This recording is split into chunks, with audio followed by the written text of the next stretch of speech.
하나님은 우리에게 믿음을 선물하여 주셨고 우리는 하나님께 받은 이 믿음을 통하여서 하나님이 하시는 일의 시종들을 바라볼 수 있게 되었습니다. 히브리서 11장 1절의 말씀에서 믿음은 바라는 것들의 실상이요 보이지 않는 것들의 증거라는 말이 무슨 의미입니까? 믿음은 우리로 하여금 영적인 세계, 즉 영적인 실상을 볼 수 있게 해주는 것입니다. 또한 믿음은 하나님께서 주장하시고 섭리하시는 영적인 실상들을 마치 내 눈앞에 보이는 증거처럼 확신하게 만들어주는 것입니다. 달리 말하자면 하나님이 나와 함께 하신다는 그 놀라운 사실을 실제로 내 마음을 다하여 인정할 수 있게 만드는 것은 나의 이성과 지성이 아니라 우리의 속에 있는 바로 믿음에 달려 있다는 것입니다. 그래서 믿음의 사람들은 이 땅의 사람들과는 조금은 다른 방식으로 인생을 살아가기도 합니다. 예컨대 어느 한 사람에게 믿음이 있다는 것이 무슨 의미입니까? 이는 그가 하나님이 함께 하심을 깨달아 알고 확신하며 살아가고 있다는 것을 가리키는 것입니다. 그렇기 때문에 믿음의 사람들에게는 하나님의 약속, 즉 하나님의 말씀만 주어져 있다라고 한다면 지금 나에게 제공되어야 하는 물리적인 증거 따위는 크게 중요하지가 않습니다. 믿음의 사람들은 눈에 보이는 증거를 의지하여 인생을 풀어나가는 사람들이 아니라 하나님께서 나에게 주신 말씀과 그 약속을 믿음으로 의지하며 나에게 주신 그 약속의 말씀을 따라서 살아가는 사람들이기 때문입니다. 예컨대 믿음의 조상이라고 불리는 아브라함의 인생을 한번 떠올려 보십시오. 처음 하나님께서 그를 부르실 때 아브라함에게는 이 자신이 거주해야 할 땅에 대한 정확한 정보가 아무것도 주어지지 않았습니다. 하나님께서 가라 하신 땅의 크기가 어떻고 환경과 여건이 어떻고 그 땅의 원주민들은 어떤 기질을 갖고 있고 또한 기후가 어떠한지 등등 물리적으로 보자면요, 아브라함에게 주어진 정보는 그냥 제로였습니다. 차라리 하나님께서 에스겔에게 그러하셨듯이 환상 중에서 아브라함을 데리고 그 땅으로 가셔서 그 땅을 중개해 주시면 좋았을 텐데 아브라함에게는 그냥 의식주에 대한 아무런 정보가 하나도 전달되지 않았었던 것입니다. 아울러 당시 그의 나이는 이제 노년을 바라보고 있었습니다. 또한 그는 이미 하란 땅에서 많은 것을 이룬 거부였습니다. 이제는 도전과 패기 이런 게 중요한 것이 아니라 이제는 내가 이루어 온 것들을 지키고 누리는 것만이 어쩌면 인생에 남은 과제였다고 해도 과언이 아닐 것입니다. 그러나 말씀의 내용처럼 믿음의 조상 아브라함은 내가 앞으로 뭘 보고 어떤 곳에 살지도 모르지만 일단 주신 말씀에 순종하여 가나안 땅으로 발걸음을 담대하게 옮깁니다.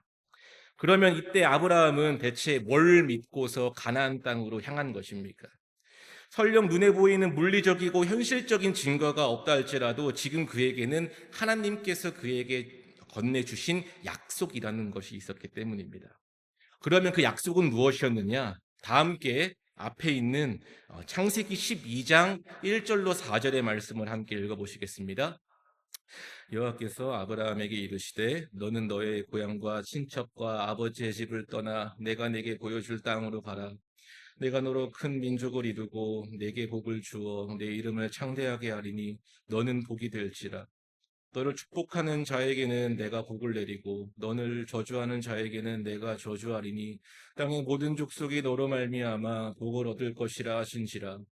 이 아브라함이 여호와의 말씀을 따라갔고 롯도 그와 함께 갔으며 아브라함이 하란을 떠날 때에 75세였더라. 아멘. 방금 말씀처럼 하나님은 아브라함과 약속하신 분이었습니다. 너는 너의 고향과 친척과 아버지의 집을 떠나서 내가 내게 보여줄 그 땅으로 가라고 하셨습니다. 내가 너로 큰 민족을 이루고 내게 복을 주어서 너의 이름을 창대하게 하고 내가 너를 그 땅에서 복으로 만들어 줄 것이기 때문입니다.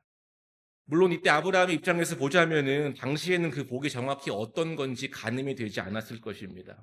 물질인지 건강인지 다산의 축복인지 아무것도 알 수도 없고 아무것도 보이지 않았습니다. 그러나 하나님께서는 내가 너에게 제시한 그 땅에서 내가 너를 그 땅에서 창대하게 하고 내가 너를 그 땅에서 복이 되게 하신다고 아브라함에게 약속의 말씀을 주셨습니다. 그러므로 아브라함은 이 주신 약속의 말씀을 의지하며 고향과 친척과 아버지의 집을 떠나갑니다. 그 땅에 약속이 있다는 것은 그 땅이야말로 하나님이 나와 함께 하시는 언약의 장소이며 나는 거기서 하나님의 살아 역사하심을 체험하게 된다라는 것을 의미하고 있었기 때문입니다. 하나님과의 약속을 의지했던 그 순간부터 인간 아브라함에게 주어진 인생의 무대는 바로 가나안 땅이 되었습니다. 온천한 만물을 창조하신 하늘아버지께서 함께 하신다는데 어떤 것이 과연 두렵겠습니까? 무엇이 막히고 무엇이 걱정되고 염려가 되고 무섭겠습니까? 아브라함에게 있어서 하나님의 존재는 용기의 근원과도 같은 분이었습니다. 아브라함에게 있는 믿음이라는 것은 그로 하여금 하나님의 손길, 하나님의 약속, 그 모든 것들을 확증하게 만들고 내 것 되게 만드는 실제의 능력이었다라는 것입니다. 이처럼 믿음의 사람들은 주신 약속을 통하여 움직이며 주신 약속을 통하여 용기를 얻으며 살아가는 사람들입니다. 믿음은 장차 우리에게 주어질 복을 쟁취하게 만드는 은혜의 통로가 되어주는 것입니다. 그 누구라도 믿음을 선물로 받았다고 한다면 이를 적극적으로 사용하지 않을 이유가 전혀 없는 것입니다. 그러나 많은 분들이 아시는 것처럼 모두에게 믿음이 주어져 있다라고 할지라도 모두가 다 자기에게 있는 그 믿음을 잘 사용하지는 않습니다. 정확히 말하자면은 모두가 다 자기의 믿음을 사용할 수가 없습니다. 어찌되었든 간에 믿음이라는 것은 육체를 입고 있는 우리들 자신들 내부에서 벌어지는 것이며 때때로 우리들은 육체의 안목을 통해서 하나님보다 다른 것들을 더 강하다고 나에게 훨씬 더 치명적이라고 판단해 버리기 때문입니다.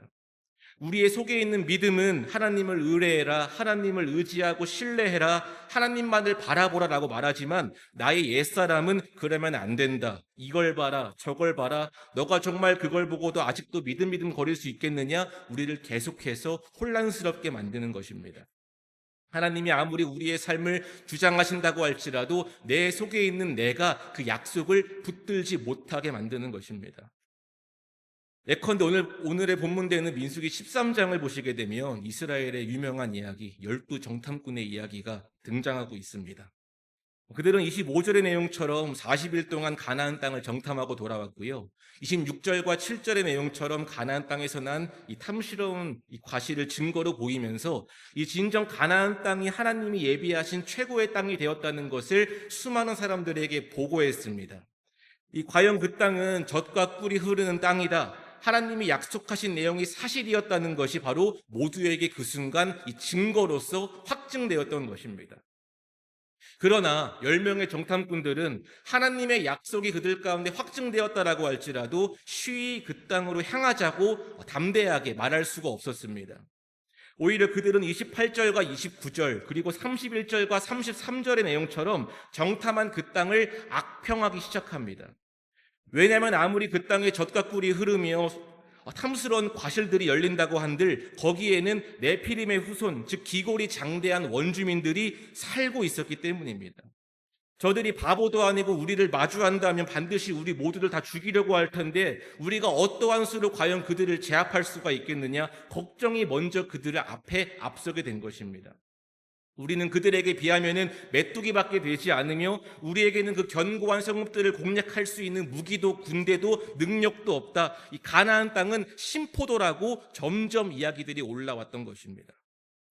이처럼 갈렙과 여호수아를 제외한 10명의 정탐꾼들은 이 가나안 땅의 그 놀라움을 인정하면서도 악평을 했습니다. 그리고 이후 14장 1절로 2절의 말씀처럼 그들의 보고를 들은 이스라엘 백성들은 마치 인생이 다 끝난 것 마냥 밤새도록 통곡하면서 말의 죄를 짓기 시작해 나아갑니다. 모세와 아론을 원망하면서 차라리 우리가 미리 죽었으면 얼마나 좋았을까라고 이 언어의 죄를 범하게 된 것입니다. 심지어 그들은 14장 3절의 말씀에서 어찌하여 여호와가 우리를 그 땅으로 인도하여 칼에 쓰러지게 하려 하는가라고 말합니다. 이제 이스라엘 백성들은 땅에 대한 악평을 넘어서 하나님의 섭리와 약속까지 건들게 되었습니다. 이스라엘의 1세대가 광야에서 떠돌다가 죽은 이유가 바로 이것 때문입니다. 그들은 가나안 땅을 유업으로 얻기보다는 광야에서 그냥 안전하고 평안하게 사는 것을 더 추구했었기 때문입니다. 어찌 보면 그들은 그들이 가진 믿음대로 살다가 간 것이며 믿음대로 이루어지는 현실을 마주하게 되었던 것입니다. 마찬가지로 모두가 다 가나안 땅을 악평하고 하나님과 그의 대리인들을 욕하는 와중에도 오직 갈렙과 여호수아만은 우리가 저 땅을 정벌하러 가야 한다고 목 놓아서 외쳤습니다. 그 땅은 우리가 취해야 할 아름다운 땅이며 저들은 우리의 밥이라고 말합니다. 그러면 모두가 다 반대하며 좌절하고 있음에도 불구하고 갈렙과 여호수아만이 그 땅을 정벌을 주장했었던 이유가 무엇입니까? 여기까지 왔는데 돌아가서 뭘 하냐? 솔직히 두려워서 도망치고 싶음에도 불구하고 이 체면 때문에 만용을 부리고 있는 것입니까? 아니면 설마 우리가 여기까지 왔는데 하나님이 우리를 버리시겠느냐? 알 수 없는 미래에 대한 막연한 기대를 품고 있었던 것입니까? 대체 왜 그들은 자기의 옷을 찢으면서까지 울부짖으며 이 가나안 땅을 정벌해야 한다고 목 놓아서 외쳤던 것입니까? 이유는 간단합니다. 지금 이스라엘 백성들이 두려워서 주저하는 그 강대한 원주민들조차도 이스라엘이 취할 밥과도 같은 존재이며 그들을 우리가 이기는 것까지가 하나님의 약속이라는 것을 그들은 신뢰하고 있었기 때문입니다. 이스라엘 백성들은 그 탐스러운 과실을 보면서 주의 약속은 여기까지다, 적인 우리의 삶에 주어진 저주다라고 속단했지만 그들을 잡아삼키는 것이 우리 아니냐, 하나님은 우리를 승리케 하시려고 여기까지 부르신 것이다, 저들을 먹는 것까지가 약속이라고 지금 갈렙과 여호수아는 바라보고 있었던 것입니다. 다 함께 그 내용되는 민수기 14장 8절로 10절의 말씀을 앞에 있는 함께 읽어보겠습니다. 시작. 여호와께서 우리를 기뻐하시면 우리를 그 땅으로 인도하여 들이시고 그 땅을 우리에게 주시리라. 이는 과연 젖과 꿀이 흐르는 땅이니라. 다만 여호와를 거역하지는 말라. 또 그 땅 백성을 두려워하지 말라. 그들은 우리의 먹이라. 그들의 보호자는 그들에게서 떠났고 여호와는 우리와 함께 하시느니라. 그들을 두려워하지 말라 하나 온 회중이 그들을 돌로 치려 하는데 그때에 여호와의 영광이 회막에서 이스라엘 모든 자손에게 나타나시니라. 아멘. 이 가나안 땅을 둘러보고 온 10명의 정탐꾼들과 이스라엘 백성들의 실책은 하나님의 약속을 오해한 것에 있었습니다. 그들은 유업으로 주어진 가나안 땅이 양가적인 곳이라고 잘못 이해하고 있었습니다. 그 땅은 분명 풍요로운 장소이지만 동시에 거인들이 사는 위험한 곳이다. 그렇게 우리들은 그 땅을 취할지 포기해야 할지를 선택해야 하는데 우리에게는 그 땅을 취할 수 있는 여력도 방법도 근거도 없다. 그냥 우리는 포기해야 한다. 이스라엘 백성들은 하나님의 약속을 내가 가늠할 수 있는 것까지만 신뢰했었던 것입니다. 하지만 그들의 오해와는 달리 이 가나안 땅이라는 곳은 양가적인 땅이 아니었습니다. 애초부터 하나님께서는요, 그 땅의 원주민들이 강하다는 사실을 이미 알고 계신 분이었습니다. 그리고 그 땅을 차지하기 위해서는 이스라엘 백성들이 나름대로 용기를 발휘해야 한다는 것 또한 하나님 미리 다 알고 계신 분이었습니다. 하나님은 무조건 절대적으로 우리에게 이길 수 있는 시험만을 주시는 분이십니다. 내가 무언가 사건 사고를 바라보면서 하나님의 시험이라고 내가 인식한다면 우리들은 반드시 무조건 그 시험을 이길 수 있는 힘을 이미 갖고 있는 것입니다. 하나님은 애초부터 사람이 이길 수 있는 시험만을 주신다고 약속하셨기 때문입니다. 하나님은 그래서 이스라엘에게 또한 이를 확증해 주시기 위하여서 만군의 여호와로서의 면모를 계속해서 그들에게 보여오시면서 이스라엘이 그 땅으로 나아갈 수 있는 믿음의 증거가 되어 주셨습니다. 가나안 땅은 결코 양가적인 땅이 아니라는 것입니다. 너희들은 단순히 그 땅의 풍요로움을 누리는 것을 넘어서 나와 함께 그들을 꺾고 제압하는 승리의 경험도 맛보게 될 것이다. 이스라엘 하나님께서는요, 언제나 자기의 백성과 함께 한다는 사실을 역사와 문화 가운데 때려박고자 하는 분이었습니다. 그렇게 오늘 갈렙과 여호수아가 애통해하고 분해하면서 저들이 바로 우리의 밥인데 왜 못 가느냐 하면서 울부짖으면서 목 놓아 외치고 있었던 것입니다. 아니, 그들 또한 우리에게 주어진 승리의 재물들인데, 우리가 거뜬히 취할 수 있는 유업의 내용들인데, 만군의 여호와께 나아갈 감사의 제목들인데 왜 이것을 그런 식으로 해석을 하느냐 답답해서 펄쩍 뛰는 것입니다. 이스라엘이 언약의 민족으로 세워졌듯이 그들은 육안으로 물리적인 증거로 인생을 바라보는 사람들이 아닌 주신 약속을 통하여 인생을 풀어나가야 하는 사람들이었기 때문입니다. 우리가 그냥 백성들도 아니고 하나님의 백성들인데 왜 너희들은 믿음을 발휘하지 않고 사용하지 않느냐? 오늘은 두 갈래의 선택길이 갈리게 된 것입니다. 마찬가지로 하나님께서는 전지하시고 전능하십니다. 하나님의 세계에서는 하나님의 허락하심이 없다면 그 어떠한 사건도 벌어질 수가 없습니다. 달리 말하자면 오늘 민수기의 말씀에서는 이 중요한 순간에 믿음을 발휘하는 자는 왜 어떻게 그 믿음을 발휘하며 못하는 자들은 왜 못하는지가 설명되고 있는 것입니다. 주신 약속을 있는 그대로 믿으면 믿음을 발휘하는 것이고요. 약속에 나의 생각, 나의 의견, 나의 경험들을 첨가해 버린다면 그냥 그거는 믿음을 발휘한 것도 안 한 것도 아닌 어중간한 게 되어버리는 것입니다. 히브리서 11장 6절의 말씀에서 믿음이 없이는 하나님을 기쁘시게 하지 못한다고 말해주는 것처럼 하나님의 약속을 사람의 약속처럼 대입하고 이해해버린다면 그건 결코 하나님을 기쁘시게 하는 삶이 될 수가 없습니다. 애초부터 믿음은 내가 살아가는 나의 방식이 아니라 하나님께서 우리에게 선사하시고 알려주신 하나님 나라의 방식이기 때문입니다. 마찬가지로 하나님은 우리에게 믿음을 선물해 주셨고 우리는 하나님께 받은 이 믿음을 통해서 하나님이 하시는 일의 시종들을 바라볼 수 있게 되었습니다. 그런데 하나님이 하시는 일의 시종들을 바라본다라는 것은요, 우리가 하나님이 하시는 모든 일의 시종들의 세세한 내용들과 경과들을 측량할 수 있다는 것이 절대로 아닙니다. 하나님은 애초부터 전능하시고 전지하신 분으로서 우리가 최고의 지혜를 갖고 있다 할지라도 그 너머에서 일하시는 분이기 때문입니다. 하나님의 모든 것들은 결코 우리에게 관측될 수가 없는 것입니다. 만약에 우리가 하나님이 하시는 모든 일의 시종들을 다 예상할 수가 있다라고 한다면 우리는 굳이 하나님을 믿고 섬길 이유가 없습니다. 내가 다 알고 있다면 그냥 다 내가 알아서 하면 되는 것이기 때문입니다. 그러나 우리 하나님께서는요, 측량할 수 없는 위대하신 손길로서 우리의 삶을 돌보아 주시는 분이십니다. 그리고 우리는 내가 믿음으로 살아간 그 순종의 삶을 통하여서 하나님이 나에게 행하신 일의 편린들을 기념하고 감탄해 나아가는 사람들입니다. 단지 우리에게 필요한 것은 주신 약속을 신뢰하며 약속을 따라 살아가는 것밖에는 없습니다. 우리에게는 하나님이 주신 약속만 있으면 됩니다. 그 약속을 믿음으로 의지하며 나아가다 보면은 우리는 반드시 하나님이 이루어 가시는 놀라운 경륜과 경이로운 섭리의 손길들을 마주할 수가 있기 때문입니다. 오늘 말씀의 갈렙과 여호수아가 그 약속을 의지하며 나아갈 때에 가나안 땅이 정발로 정벌되는 것을 목도하게 된 것처럼 주의 백성들은 믿음으로 살아간 그 삶을 통하여 주의 백성된 삶을 확인할 수가 있다는 것입니다. 같은 의미로 우리의 삶에는 우리가 이해할 수 없는 일들로 가득 차 있습니다. 그리고 때로는 그 일과 문제들이 우리의 인생 가운데 부담으로 다가오기도 하고요. 우리의 숨을 때때로는 되게 헐떡이게 만들기도 합니다.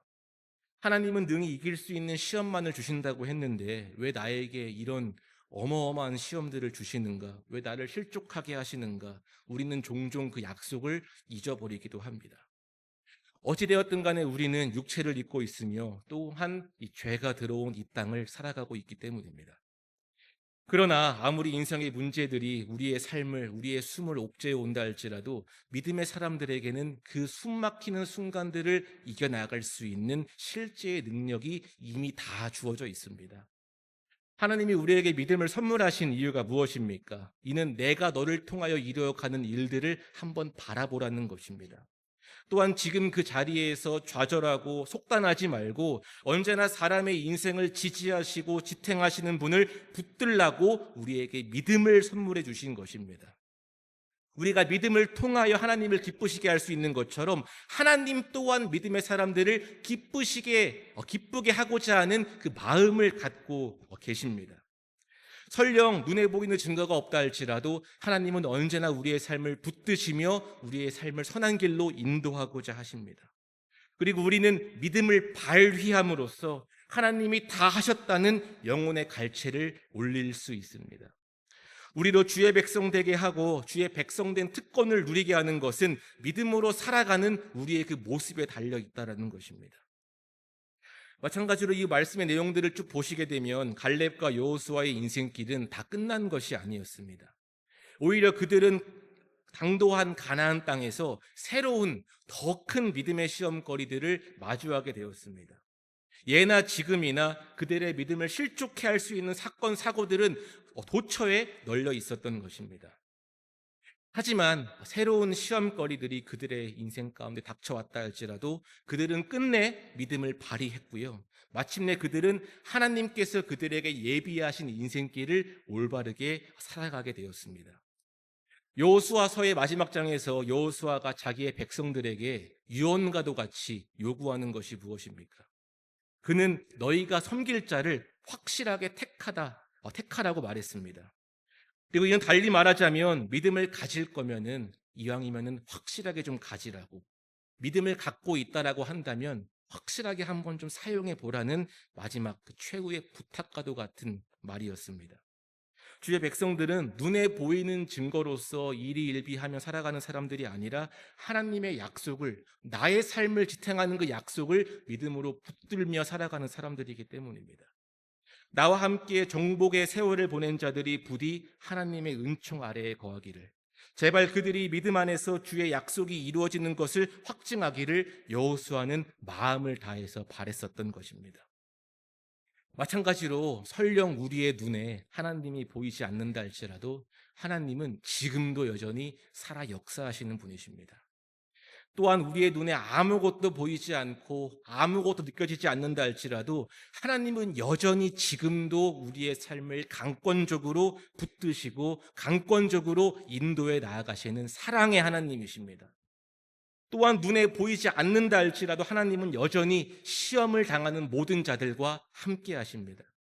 우리에게 주어진 시험, 인생의 문제, 고난과 어려움들이라는 것은 우리를 망가뜨리기 위한 하나님의 방치가 아니라 그걸 한번 이겨서 나의 손길을 한 번 더 확정하게 만들고자 하는 하나님의 주신 믿음의 과정이기 때문입니다. 그러므로 말씀을 묵상하는 저희들은 우리에게 선물로 주어진 이 믿음이라는 것을 한번 유감없이 매사에 발휘해 보시기를 소원합니다. 또한 하나님의 신실하신 약속을 말씀으로 확증하며 날마다 말씀에 근거한 믿음의 삶을 살아가시기를 소원합니다. 왜냐하면 주님께서는 믿음으로 나아가고자 애쓰는 자들을 기뻐하시며 그들로 하여금 너희들이 택한 믿음이라는 게 결코 헛된 것이 아니었다라는 것을 반드시 알게 하실 것입니다. 믿음으로, 믿음의 증거들로 새날의 소망을 얻는 복과 은혜가 여러분들의 삶에 언제나 가득하시기를 기원드립니다. 기도하시겠습니다. 사랑의 주 하나님, 날마다 믿음으로 굳게 서며 하나님을 의지하고 의뢰해 나아가기를 소원합니다. 어디로 가든지 어떠한 시험거리를 만나든지 우리를 지키신다 하신 약속을 붙들게 하여 주시옵고 믿음의 완력으로서 담대한 삶을 살아갈 수 있도록 매 순간 우리의 마음과 생각을 말씀으로, 또한 기도의 응답으로, 예배의 감동으로 붙들어 매어 주시옵소서. 날마다 우리의 삶을 주장하시는 하늘 아버지의 은혜를 사모하며 이 모든 말씀 우리 구주 예수 그리스도의 이름으로 기도하였습니다. 아멘.